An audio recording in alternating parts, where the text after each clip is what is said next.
Assalamualaikum warahmatullahi wabarakatuh. Saya Yursan Dial Pertama dengan 5G3083 akan menjelaskan kuis yang sudah saya kerjakan. Soal pertama di sini, apa tujuan dari penyederhanaan atau normalisasi tata bahasa bebas konteks atau CFG? Jawabannya C, yaitu mengubah CFG ke bentuk kanonis dengan aturan terbatas untuk mengurangi kompleksitas algoritmik dari proses seperti parsing. Karena bentuk normal seperti CNF dan GNF ini menyediakan format standar yang memungkinkan algoritma parsing itu bekerja dengan efisien karena mereka hanya perlu menangani sejumlah kecil bentuk aturan produksi.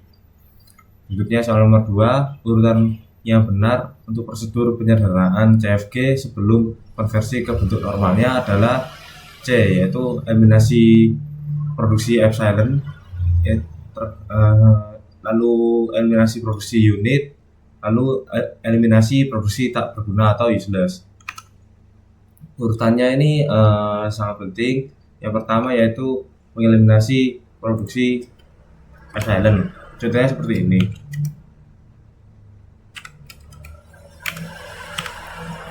Nah, ini yang kayak gini itu akan dieliminasi sehingga di aturannya itu tidak ada produksi epsilon atau yang menghasilkan nol. Oke, mungkin selanjutnya kita akan masuki studi kasus. Di sini diketahui tata bahasa bebas konteks yang sudah tidak mengandung produksi useless, unit, dan epsilon sebagai berikut, yaitu ada S yang menghasilkan BA atau AB,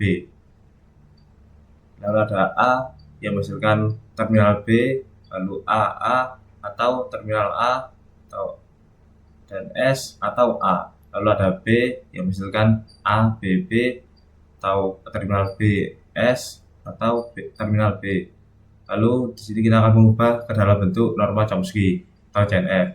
Yang pertama itu aturan produksi yang sudah dalam bentuk CNF. Di sini ada A menghasilkan terminal A, ini yang ada di sini akan menghasilkan ini. Tuh juga ada B yang menghasilkan terminal B, ini B ini akan menghasilkan ini. Lalu yang kedua, dilakukan penggantian aturan produksi yang belum bentuk normal Chomsky.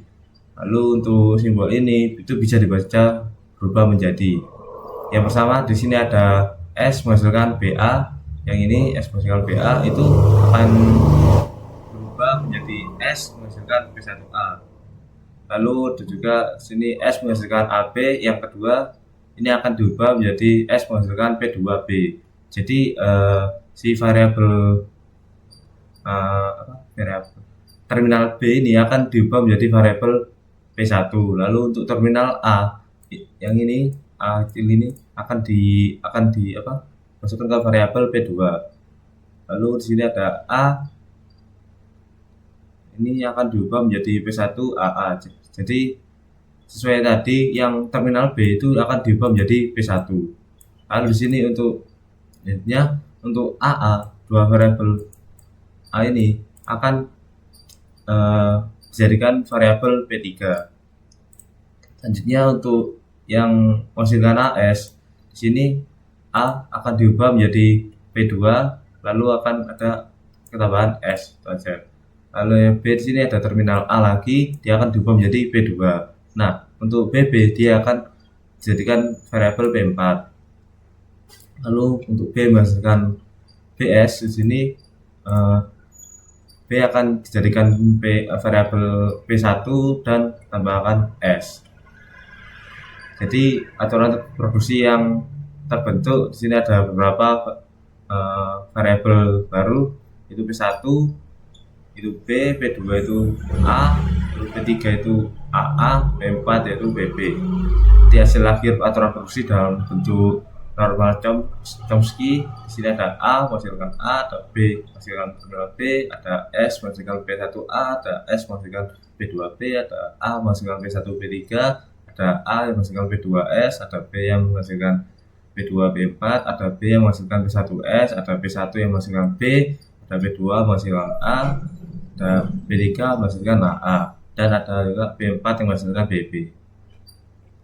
Mungkin sekian dari saya, jika ada kesalahan mohon maaf. Wassalamualaikum warahmatullahi wabarakatuh.